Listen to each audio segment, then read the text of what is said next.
¿Qué tal? Gracias por visitar nuestro canal. Estás viendo la serie Los Atributos de Dios. Que Dios te bendiga.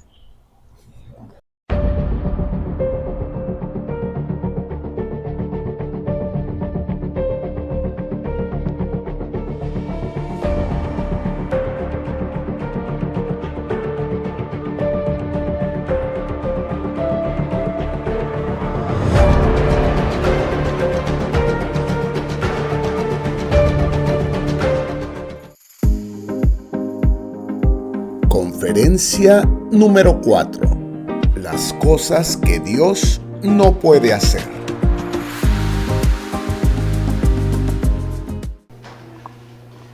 Las cosas que Dios no puede hacer.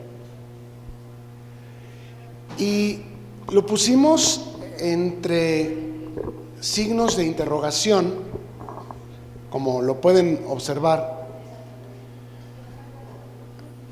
por la razón que si ustedes observan la imagen, en Nazaret Jesús no pudo hacer muchos milagros. Quiero que ustedes me digan por qué. Por la incredulidad que había en la gente. ¿Es que Dios no puede hacer milagros? ¿O es que a veces nosotros no tenemos la disposición en el corazón para andar como es digno?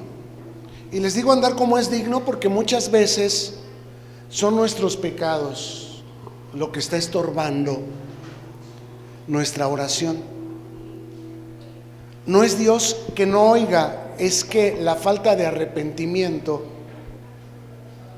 es lo que ocasiona que Dios no nos pueda responder. Porque Dios al hijo que ama, ¿qué le hace? Lo disciplina. ¿Y qué hijo sería aquel al que su padre lo deja sin disciplina? Un problema, un talón de Aquiles, una piedra en el zapato. Y lamentablemente Cristo ha entrado en el corazón de muchos de nosotros, pero no reina. Cuando venimos a la iglesia nos vestimos de lenguaje: amén, gloria a Dios, Dios le bendiga, aleluya, hermano. Pero entre semana hablamos y nos desempeñamos de otra manera. Aquí en la iglesia pasamos por muy espirituales, el hermano, la hermana, y hay cierta reputación porque no negamos que algunos tienen más conocimiento que otros y apantallan a los demás. Ay, el hermano sabe mucho, ay, el hermano ora mucho. Sí, pero por sus frutos se conoce el árbol. Y en Nazaret Jesús no pudo hacer muchos milagros. Cuando Dios ofrece al hombre una referencia para que nos demos una idea de quién es Él, cómo es Él, Él mismo se presenta con un nombre que, como lo vamos a ver en Isaías capítulo 40, verso 25, dice: ¿a qué pues me harán semejante o me compararán? Dice, ¿quién? El Santo. ¿Qué nombre se da Dios a sí mismo para que tengamos una referencia de con quién estamos tratando? El Santo. Esta es una palabra que nos deja ver que como santo Dios está mucho más lejos de lo que nosotros nos podamos imaginar, sea en poder, sea en sabiduría, sea en amor. Dios es muy alto. Nosotros, para darnos una idea de quién es Dios y cómo es Dios, decimos, bueno, es el león de la tribu de Judá, o como las águilas que se renuevan, o es como el rugido del mar, que no hay quien lo resista, o es como un hombre fuerte. Pero cuando Dios usa esa clase de figuras en la Biblia para describirse, solo es para que nos demos una idea de quién es y cómo es. Pero realmente Dios es el Santo. Ninguna cosa creada, aunque la usemos metafóricamente para describir el carácter y el poder de Dios, será como es Dios. Dios es santo, mucho más alto de lo que nosotros nos podamos imaginar. Él es el ser supremo. ¿Esto qué significa? Él está fuera de la creación. A Él el tiempo no lo afecta. Él es el creador. Y todo lo demás que nosotros podamos ver o podamos imaginar es en base a las obras que Él ha hecho. Pero Dios es espíritu. Dios es sobre todo. Él es el ser supremo. Y desde su perspectiva, Él conoce y controla toda la creación. Él conoce cada avecilla y ni una sola de ellas cae a tierra sin su voluntad. Él conoce y controla. Incluso los lirios del campo, que ni siquiera Salomón se vistió con la majestad con la que están vestidos ellos, y Dios los cuida.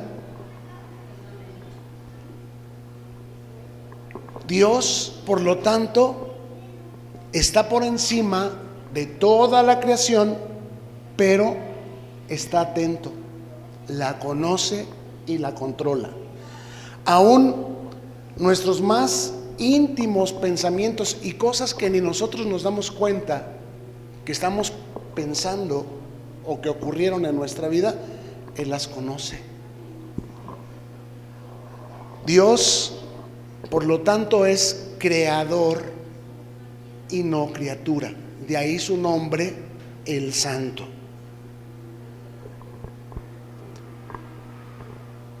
Sus atributos exclusivos que lo definen como Dios son omnipotente, Él todo lo puede; omnisciente, Él todo lo sabe; y omnipresente, Él está en todas partes.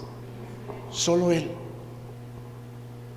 De Él en fuera, cualquier criatura, sea angélica, hombre, animal o vegetal, cualquier criatura está en un solo lugar, incluido Satanás. Pero Dios sí es omnipresente. A Él no lo afecta el tiempo. Él no envejece, Él no se cansa, Él no muere, Él es eterno. Dios es espíritu, y para poderlo entender, dice, los que le adoran en espíritu y en verdad, es necesario que le adoren. Por eso cuando adoramos cerramos los ojos, porque a Dios no se le ve con estos ojos físicos. Viene el día en que todo ojo le verá, y toda rodilla se doblará, y toda lengua confesará que Él es el Señor. Pero hoy es el día en el que a Dios lo podemos ver solamente con los ojos de nuestro corazón. Como dice, los de limpio corazón verán a Dios. Amén. Y por eso es que en la adoración cerramos los ojos, y por eso es que en la adoración nos limpiamos de todo lo que nos perturba y le decimos al de al lado: por favor, no me estés interrumpiendo. ¿Por qué? Porque los que le adoran en espíritu y en verdad, es necesario que le adoren. No puedo yo estar queriendo conectar con Dios y respondiendo el celular. mandando mensajes, haciéndome acá como que no lo estoy contestando, y sí lo estoy contestando los WhatsApps. No puedo yo engañar a Dios. Puedo engañar al hombre, pero no a Dios. Y si esta es mi actitud ante la palabra, que es viva y eficaz y discierne, o sea, la palabra conoce nuestros pensamientos y las intenciones de nuestro corazón.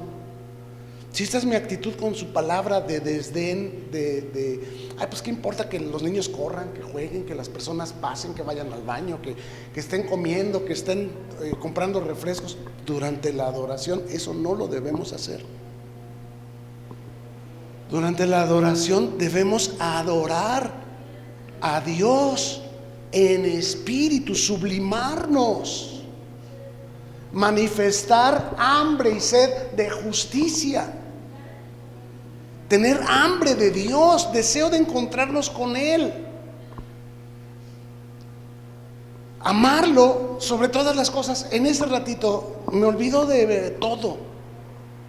No me concentro en ministrar mis necesidades. Ay, Señor, mi hambre. Ay, Señor, mis deudas. Ay, Señor, mi enfermedad. No, en ese momento yo adoro a Dios en espíritu y en verdad. No importa mi hambre, no importa mi enfermedad, no importan mis deudas. Solo importas tú. Adorarte en espíritu y en verdad. ¿Por qué? Porque Él es santo, y sin santidad nadie verá al Señor. Si no nos despojamos de todas estas cosas, vinimos en vano a la iglesia. Si no nos despojamos de todas estas cosas, va a ocurrir lo mismo que ocurría antes cuando íbamos a misa de 7. Nomás íbamos a cumplir, nomás íbamos a bostezar, a dormirnos, a darnos la paz, y aunque sea a alcanzar la bendición. Pero así como habíamos ido, así nos regresábamos vacíos, a seguirnos impacientando con los niños y arrancándoles las orejas, a seguir en los mismos resentimientos, en los mismos pleitos, en las mismas enemistades, con los mismos vicios. Al fin que ya cumplí, nos sentíamos como con permiso de Dios para seguir dándole vuelo a nuestra carnalidad, y no había un nuevo nacimiento. Pero la vara de Aarón en el lugar santísimo, sin agua y sin luz, junto con otras 11 varas, cada una era de una de las tribus de Israel, y Dios había dicho: meta cada uno, porque estaban en una lucha de poder. Todo el mundo decían: ¿y por qué Aarón? ¿Y por qué nosotros no? Pues porque Dios había escogido a Aarón. Pero dijo Dios: la vara de la tribu que reverdezca, esa es la vara de la tribu que yo escogí para que sean mis sacerdotes. Entonces cada príncipe de cada tribu aportó una vara, y solamente una es la que reverdeció, y las otras 11 no. ¿Por qué? Bueno, yo creo que es algo muy parecido a lo que pasa con los que adoran en espíritu y en verdad y conectan con Dios, y los que no.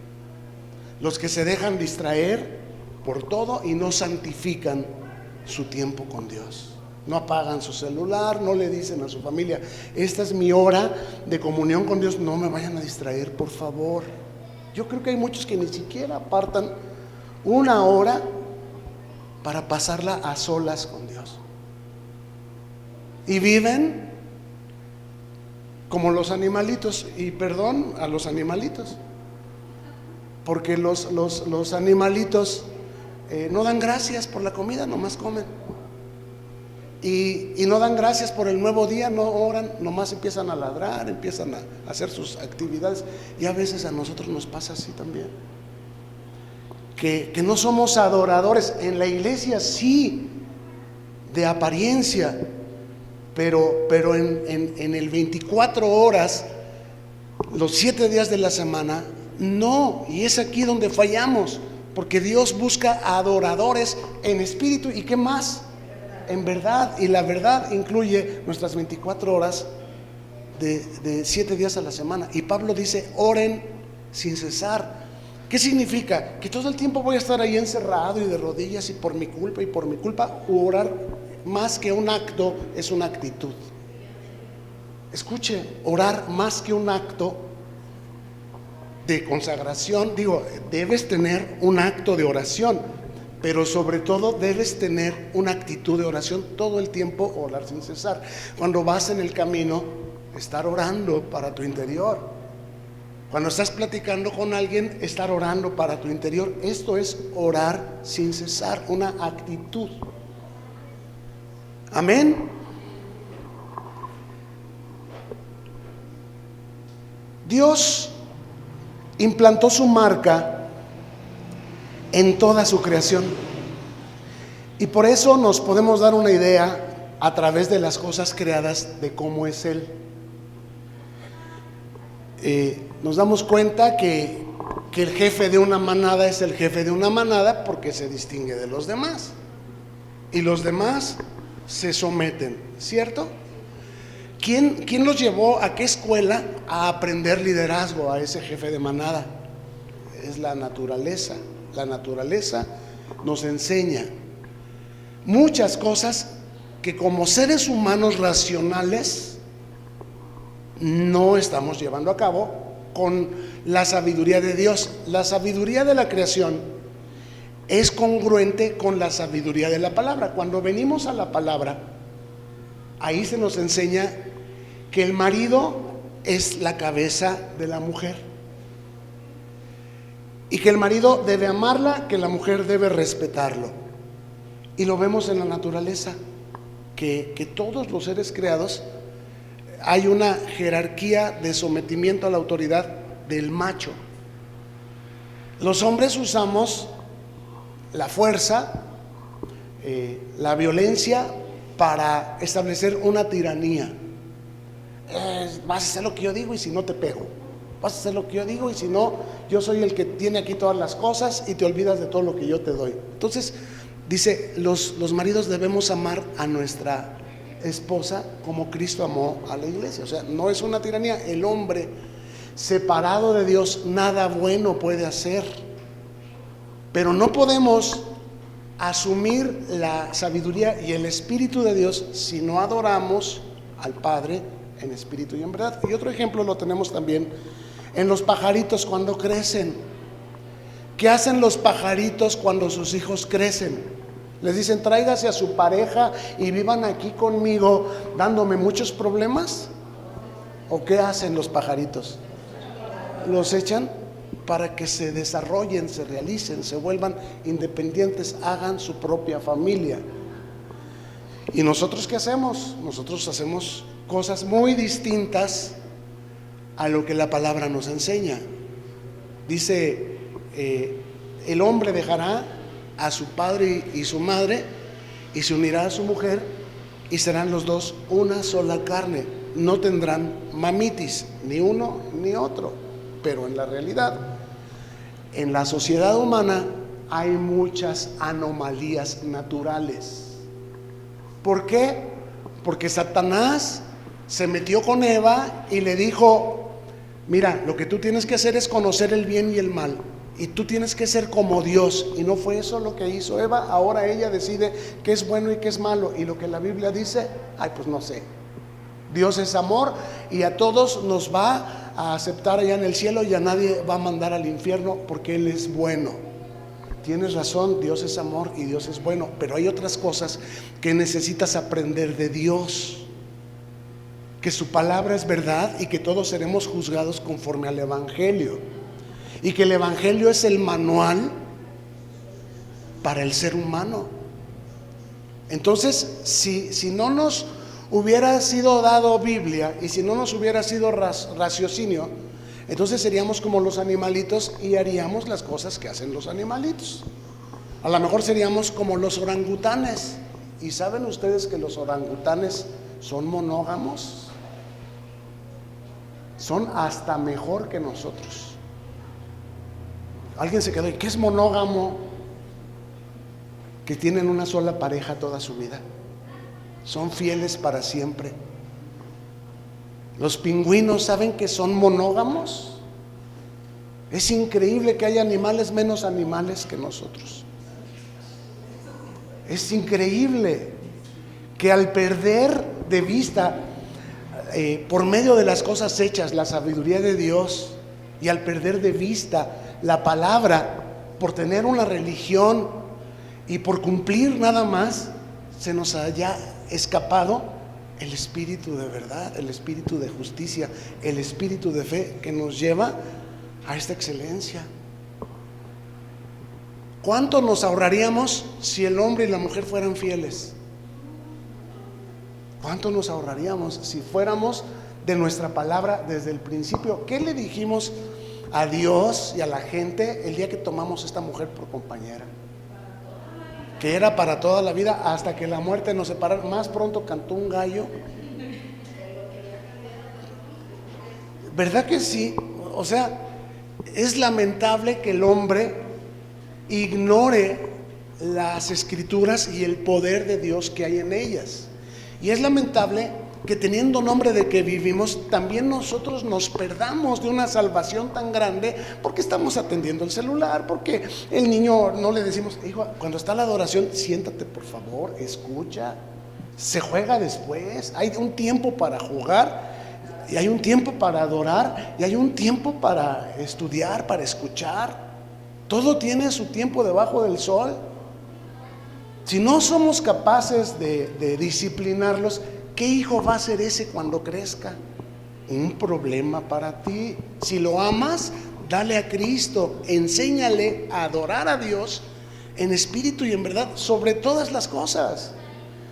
Y si está Cristo en su corazón, dice, si tú instruyes al niño en su camino, aun cuando fuere viejo, no se va a apartar de él, porque el temor de Jehová lo va a guardar. Él va a tener esa fe que tú le inculcaste de pequeño, de que cuando hay problemas hay que hacer oración, y él va a saber cómo orar, porque te ha visto a ti orar. Pero si lo traemos a la iglesia a jugar, a hacer lo que él quiera, a distraer, y si nosotros mismos somos niños grandes que estamos perdidos en la adoración, que no estamos buscando a Dios en espíritu y en verdad, pues va a ser muy difícil que Dios pueda llevar a cabo su obra en nosotros y a través de nosotros. Dios está en todas partes, es omnipresente, es uno de sus atributos únicos. Y Dios dice, viene el día en el que todo ojo le verá y toda rodilla se doblará ante Él. ¿Cuándo será este día? Cuando Cristo regrese. Pero dice, ustedes me verán porque yo estoy con ustedes y en ustedes. No vengas a cumplir, ven a tener comunión con Él. No vengas y te vayas con la misma ansiedad, con la misma preocupación, con las mismas dolencias. Ven y llévate tus manos llenas de su gracia y de su favor. Porque Dios es galardonador de los que le buscan, y temprano lo hallan los que temprano lo buscan. Ama a Dios más que a tus trastes, porque hay gente que por estar lavando sus trastes llega tarde. Ama a Dios más que a cualquier persona. Mira, mi hijo, te agradezco que me hayas llamado de tan lejos. Mi corazón se alegra mucho cuando escucho tu voz, pero ¿qué crees? Ya me voy a la congre, nos vemos. Si quieres me hablas después. Amar al Señor nuestro Dios sobre todas las cosas. ¿Por qué? Porque hay que adorarlo en espíritu y en verdad, no solamente de palabra, sino de hecho.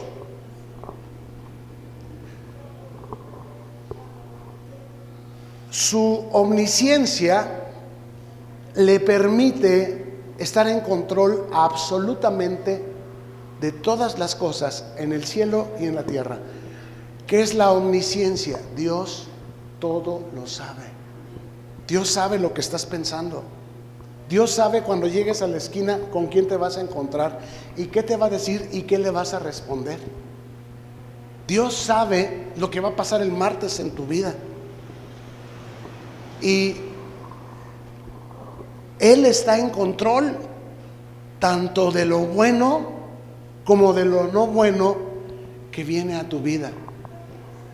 En cierta ocasión Jesús vino con Pedro y le dijo: Pedro, Satanás te ha pedido para zarandearte como al trigo.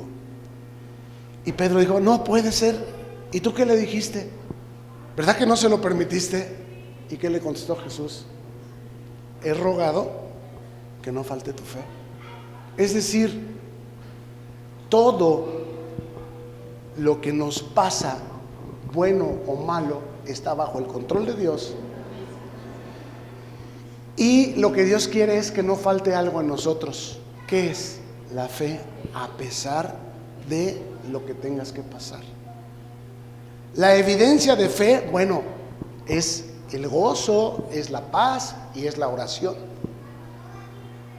No puedes decir que tú tienes fe si no oras sin cesar, si no tienes paz. ¿Hasta dónde debemos orar?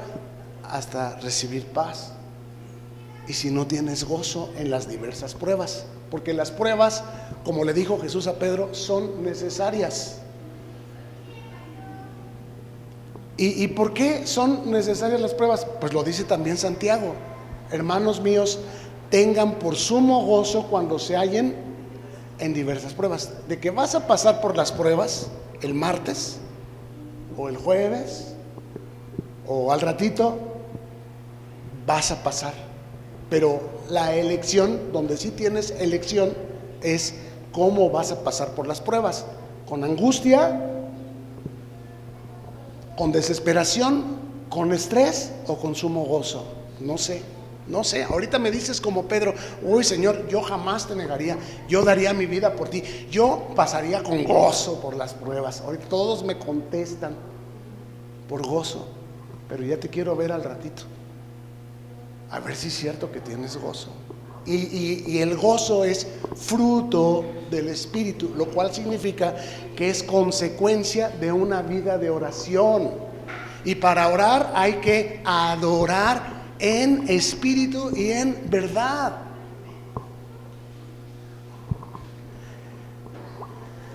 En el Salmo 139, versículos del 5 al 7, dice de esta manera: detrás y delante me rodeaste, y sobre mí pusiste tu mano. Tal conocimiento es demasiado maravilloso para mí. Alto es, no lo puedo comprender. ¿A dónde me iré de tu espíritu? ¿Y a dónde huiré de tu presencia? Queridos, Dios es omnisciente. ¿Quién me dice qué significa omnisciente? Sabe todas las cosas. Las que fueron, dice, las que están detrás, las que están por delante, las que van a ocurrir y las que son en este momento. Delante de Él todos los libros están abiertos. Él es Dios y lo sabe todo. Tanto las cosas que hicimos, las que estamos haciendo y las que vamos a hacer. ¿Cómo vamos a responder? ¿Qué nos van a decir? ¿Por dónde nos vamos a ir? Bueno, Él sabía hasta qué silla ibas a agarrar hoy. Él sabía cuántas veces te ibas a parar al baño. Él sabía desde antes que tú y yo lo supiéramos. Y les aseguro que Él sabe las cosas que están en nuestro celular. Y aún así tiene mucha paciencia con nosotros. Pero eso no significa que aprueba muchas de ellas. Él es creador y soberano del universo. Como creador, Él es dueño de todo, es Señor. Señor significa dueño. Como Él hizo todo, todo es de Él. Y como soberano, Él puso las reglas. No mentirás, no robarás, santificarás los días de reunión. ¿Eso qué significa? Te apartarás completamente para Él y no permitirás que ni una mosca te distraiga. Porque Dios busca adoradores en espíritu y en verdad. Esto significa que Dios puede ejercer su poder o darlo a alguna de sus criaturas sin disminuir su propio poder. En Isaías capítulo 40, verso 28, encontramos que dice de esta manera: ¿no has sabido, no has oído, que el Dios eterno es Jehová, el cual creó los confines de la tierra? No desfallece ni se fatiga con cansancio, y su entendimiento no hay quien lo alcance. ¿Quién me dice qué hizo Dios según este pasaje? Creó los confines de la tierra. ¿Sí o no? Todo es de Él. ¿Por qué? Porque Él lo hizo. ¿Todo está bajo sus normas? Sí. ¿Por qué? Porque Él lo hizo. Si un solo satélite no se sale de su órbita, es porque Él sustenta el universo con la palabra de su poder. Y no desfallece, dice ahí, ni se fatiga con cansancio. Y nada escapa de su entendimiento. No hay quien lo alcance.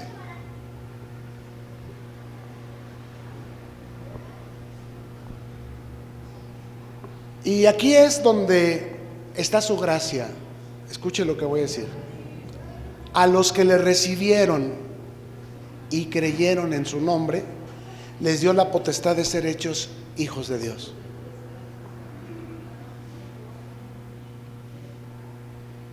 Nosotros éramos por naturaleza lo mismo que toda la gente, hijos de ira. Hacíamos pecado lo mismo que los demás. Hablábamos maldiciones, falsos testimonios, mentiras. Mas Dios, que es rico en misericordia, aun estando nosotros muertos en nuestros delitos y pecados, nos dio vida juntamente con Cristo. Tenemos delante nuestro la oportunidad de una salvación muy grande, no solamente para ser sanados, no solamente para ser prosperados, no solamente para que nuestras familias sean restauradas, sino para ser transformados a la imagen de su propio Hijo Jesús. Nos dio vida juntamente con Cristo para mostrar en los siglos venideros las abundantes riquezas de su gracia en su bondad para con nosotros en Cristo Jesús. Quiero decirles, nada trajimos y nada nos vamos a llevar. A veces estamos muy afanados por nuestra salud y no sabemos si hoy sano y mañana me muero. Hay gente que ha sido sanada de un cáncer y se muere de una infección en la garganta. Y nos afanamos mucho y nos angustiamos mucho. Como les dije hace ratito, podemos elegir pasar por las pruebas con angustia o podemos elegir pasar por las pruebas con sumo gozo. Pero lo que sí sé es que en el reino venidero no va a haber enfermedad, no va a haber envejecimiento y no va a haber muerte. No me voy a preocupar por qué comer y por qué vestir, pero caray, eso debiera yo estarlo haciendo desde ahora. Buscar el reino de Dios y su justicia. ¿Y qué dice?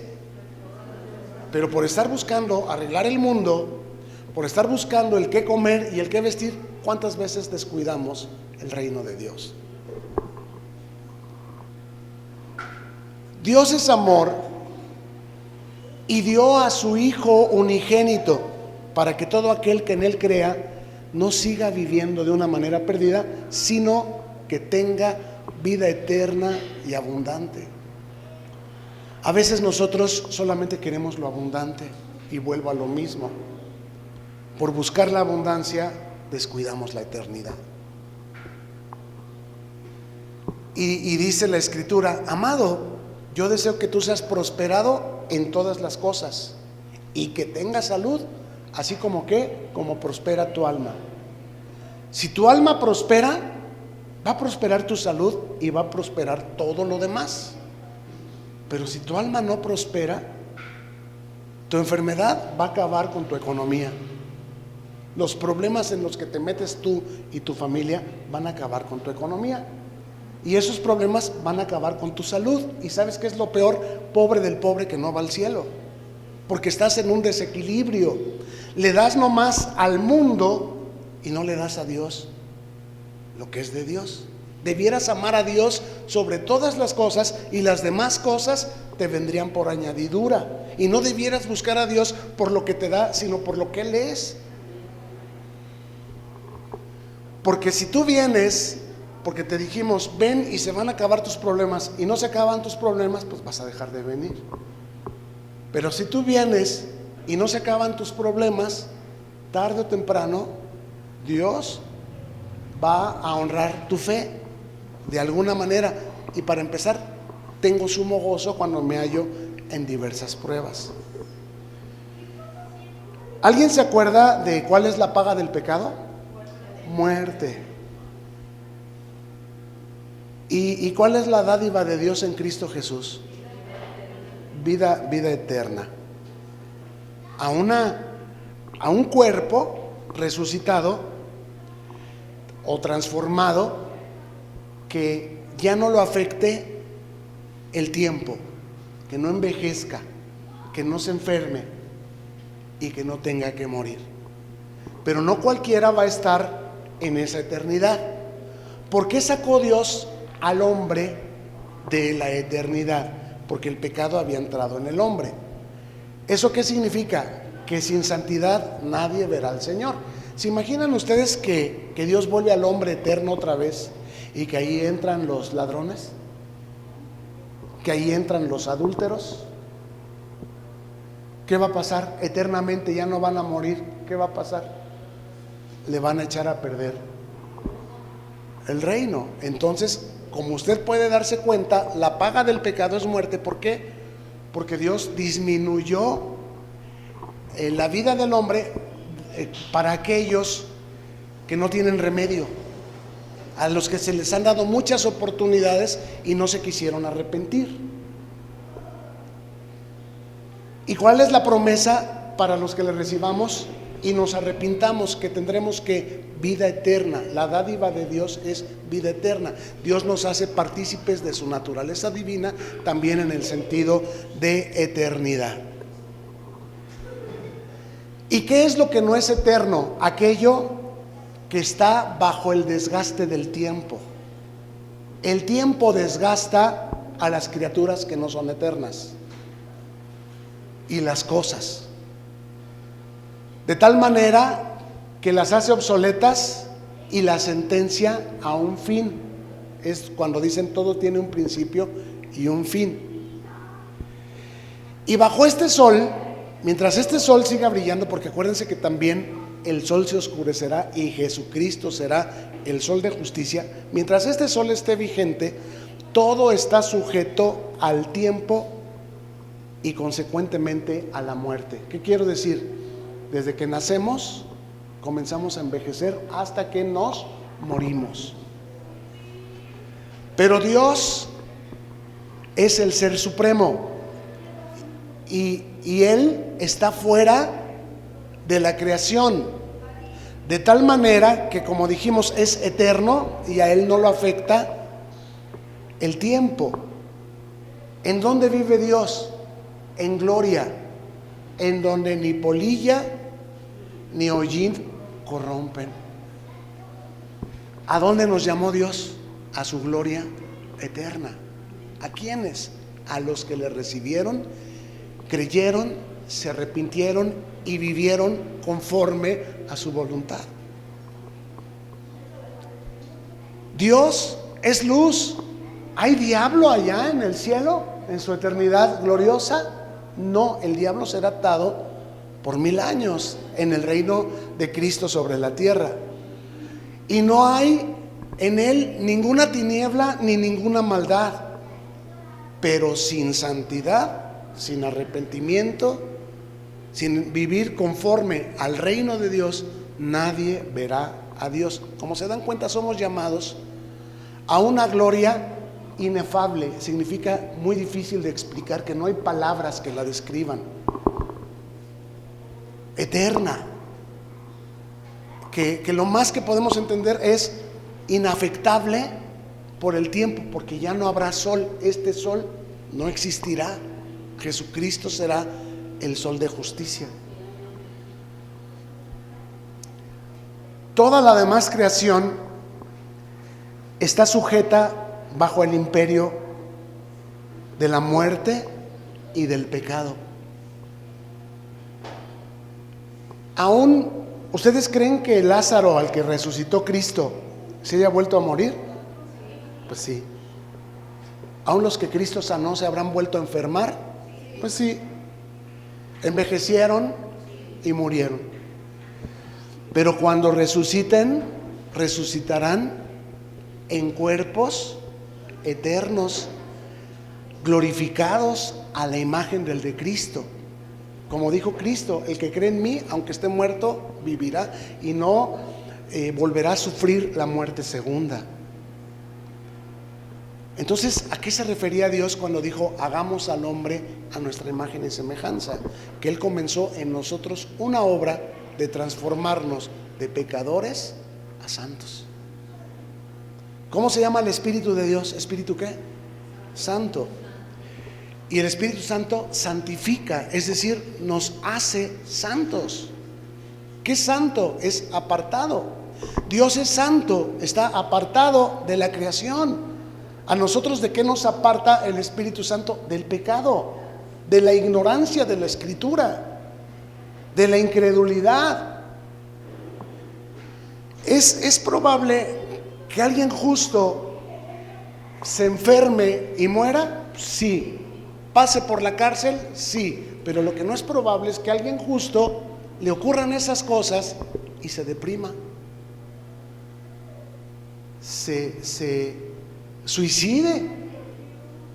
No, eso no es posible. ¿Por qué? Porque el justo por su fe vivirá. Como aquel canto que decía: yo le alabo de corazón, yo le alabo con mi voz, y si me falta la voz, le alabo con mis manos, y si me faltan las manos, le alabo con los pies, y si me faltan los pies, le alabo con el corazón, y si me falta el corazón, es que ya me fui con Él. ¿No decía así aquel canto?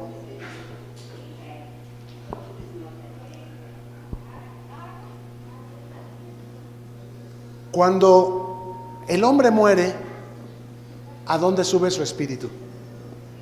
Al Creador. ¿Por qué? Porque el espíritu es eterno. Cuando Dios hizo al hombre, lo hizo a su imagen y semejanza. ¿Y qué hizo Dios? Un espíritu. Le dio un alma y lo hizo vivir en un cuerpo. A nosotros aquí nos identifican por el cuerpo y pensamos que somos el cuerpo, y nos ocupamos mucho por satisfacer las necesidades del cuerpo. Bueno, hasta nos hemos enviciado dándole placer al cuerpo. Pero el día que ya no estemos en el cuerpo, nuestro espíritu va a subir al Creador a darle cuentas de lo que hicimos durante el tiempo que estuvimos en este cuerpo. El cuerpo, por lo tanto, parece ser consecuencia del pecado, porque cuando Adán y Eva pecaron, ¿qué hizo Dios?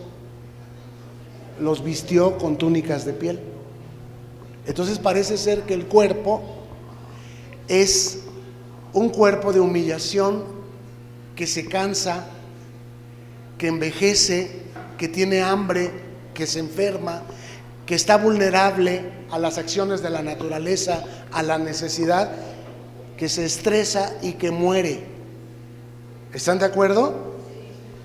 Y el cuerpo, además, nos inclina a pasiones y tentaciones de los que decimos: pues es que tengo un hijo consentido, pues es que no es mi pareja, pero estoy enamorado de él.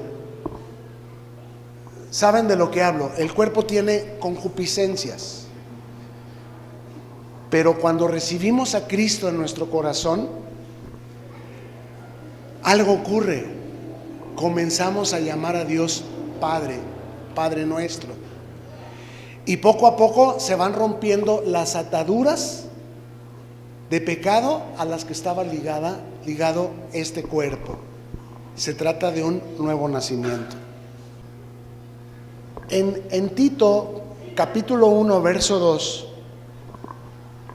dice así: en la esperanza de la vida eterna, la cual Dios, que no miente, prometió desde antes del principio de los siglos.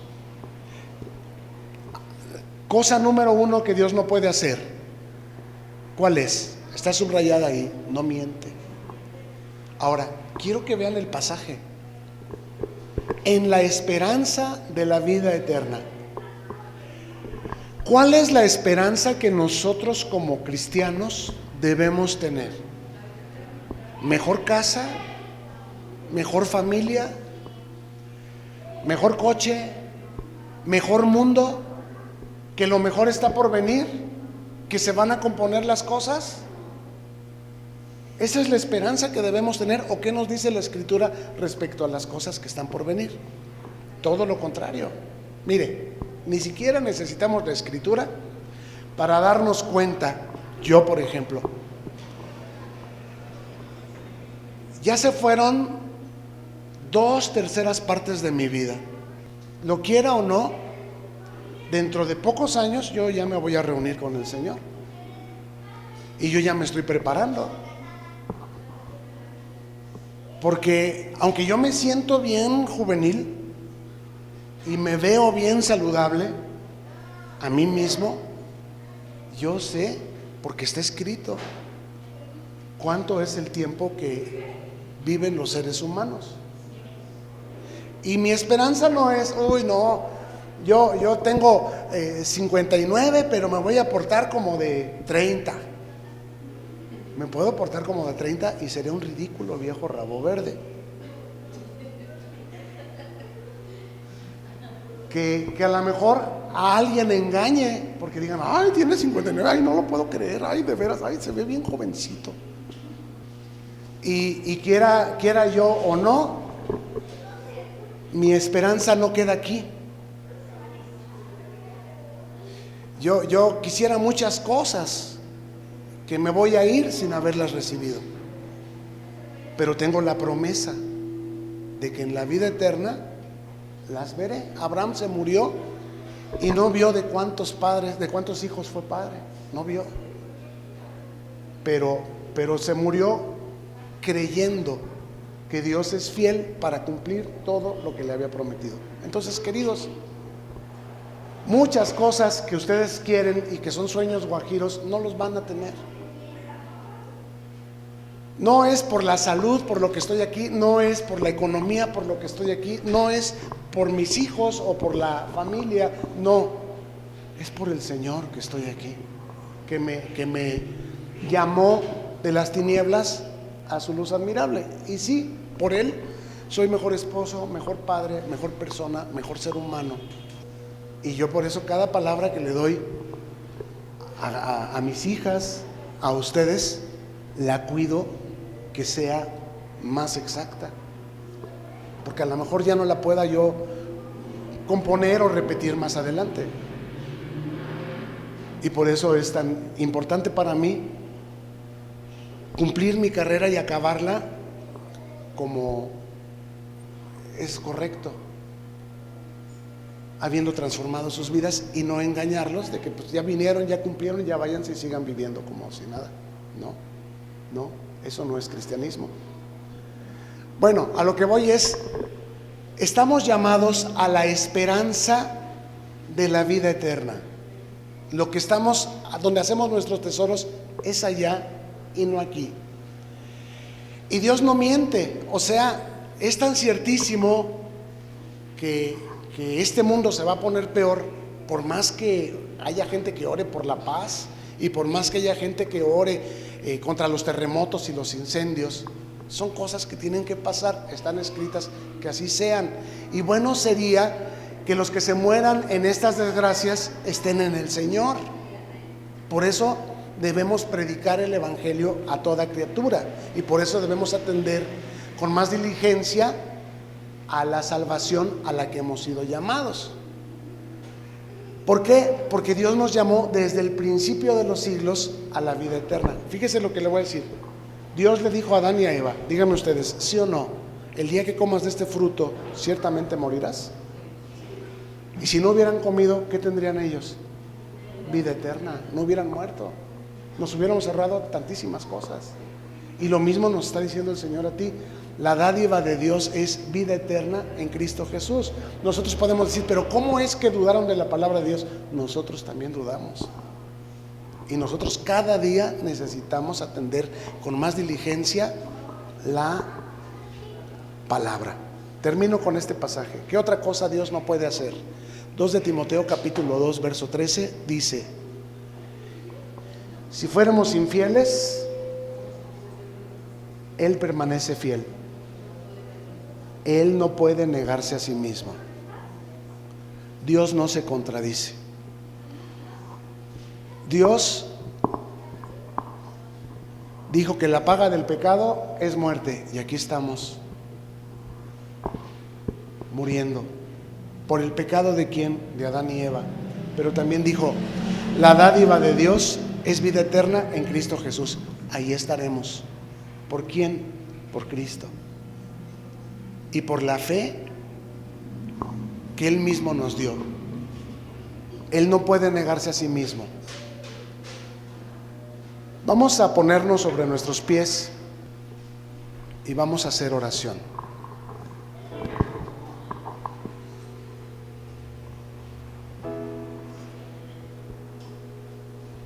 Bendito y maravilloso Señor Dios y Padre, Creador y soberano del universo, Dios santo y eterno, glorioso, fiel y verdadero, que gobiernas sobre el cielo y la tierra. A ti sea la alabanza, a ti sea la gloria, a ti sea nuestra acción de gracias, a ti sea nuestra atención. Y Señor, agradecemos que en esa fidelidad tuya cada día nos das el pan nuestro. Agradecemos que en esa fidelidad el pan nuestro no solamente incluye satisfacción material a necesidades materiales, sino principalmente la dirección de tu Espíritu, quien no habla por sí mismo, sino que toma de lo que es de Cristo y nos lo hace saber. El propio Espíritu está sometido a Cristo y Cristo está sometido al Padre, y el Padre está sometido a su propia naturaleza y carácter, de tal manera que no es hombre para mentir, ni hijo de hombre para arrepentirse de lo que ha dicho. Y así como con Adán y Eva desde el principio los llamaste a la vida eterna, así también a nosotros por medio de Cristo nos llamas a una salvación enormísima. Lamentablemente aquel pecado causó que el hombre fuera puesto en este cuerpo, un cuerpo cargado de concupiscencias, inclinado a toda clase de mal, un cuerpo que tiene necesidad, que se cansa, que se enferma, que es vulnerable a las acciones de la naturaleza, que envejece, que muere, y al que le damos toda nuestra atención y placer, pero que realmente es solo el cascarón en el que vivimos. Como dices, si tienen que comer y tienen donde vivir, estén contentos. Pero a veces nosotros estamos afanados porque no hemos sido salvos.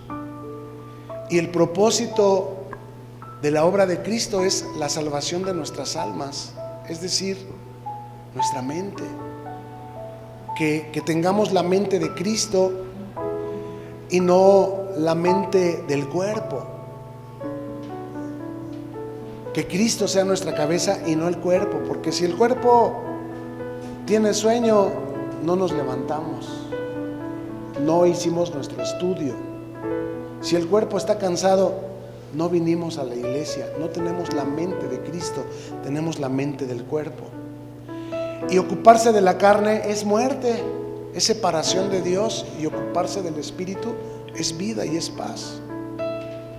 Tendríamos vida eterna, abundante y paz si buscáramos primeramente el reino de Dios y su justicia, lo cual es la mente de Cristo, orar sin cesar, mantener ese diálogo constante en nuestro andar, en nuestro ir, en nuestro regresar, en nuestro levantar y en nuestro acostar con Cristo. Y entonces Él nos diría: echa tu red sobre las aguas, navega un poco mar adentro, saca ese pez que está ahí, y sus indicaciones serían provisión para nosotros.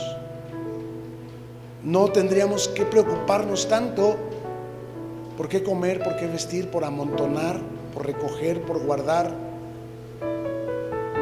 porque no sabemos si mañana nos piden nuestra alma, y no sabemos quién va a venir y va a hacer uso o mal uso de todo lo que recogimos, amontonamos y guardamos. Y a veces no tenemos conciencia de que las cosas no se van a poner mejor, sino peor, incluso para nosotros. Vamos envejeciendo y vamos haciéndonos decrépitos y desechados.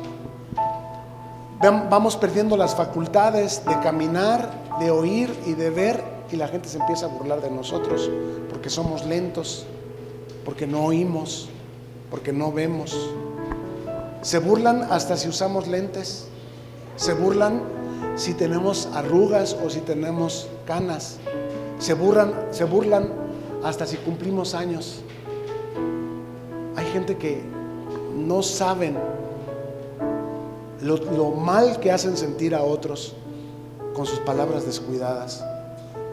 Haznos más prudentes, haznos más diligentes en el uso de nuestras palabras, y si vamos a decir una palabra, que sea una palabra bien pensada, que sea una palabra que edifique y que dé gracia, y no una palabra que haga sentir triste a otra persona. Como dices, nos has hecho ministros competentes de un nuevo pacto, Señor, de ser luz, de ser la buena noticia para las naciones.